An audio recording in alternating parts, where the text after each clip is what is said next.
भारतीय जनता युवा मोर्चाच्या वतीने तिरंगा रॅलीचे आयोजन करण्यात आले होते। या रॅलीत आमदार जयकुमार गोरेंनी सहभाग घेतला। शहरातून फेरफटका मारला। यावेळी युवा मोर्चा जिल्हाध्यक्ष चिन्मय कुलकर्णी, तालुका अध्यक्ष विशाल घोरपडे, नगरसेवक रुपेश मोरे, धनाजी जाधव, सिद्धार्थ गुंडगे, अतुल जाधव, सयाजी मोरे यांच्यासह युवा मोर्चाचे हजारो कार्यकर्ते उपस्थित होते।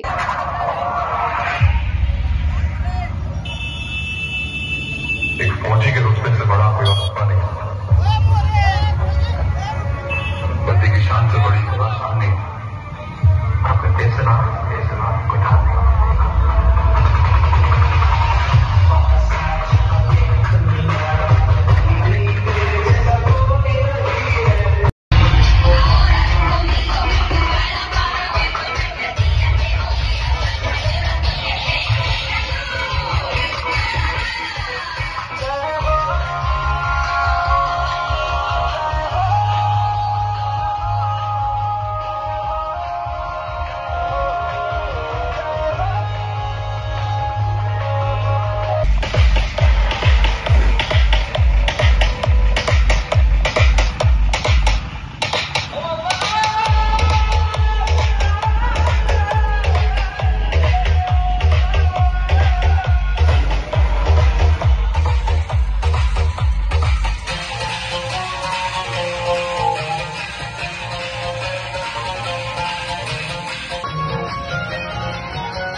आपल्या तालुक्यातील जिल्ह्यातील बातम्या सर्वप्रथम पाहण्यासाठी आजच सातारा न्यूजला YouTube चॅनलवर सबस्क्राइब करा, लाईक करा, शेअर करा आणि बेल आयकॉन प्रेस करायला विसरू नका।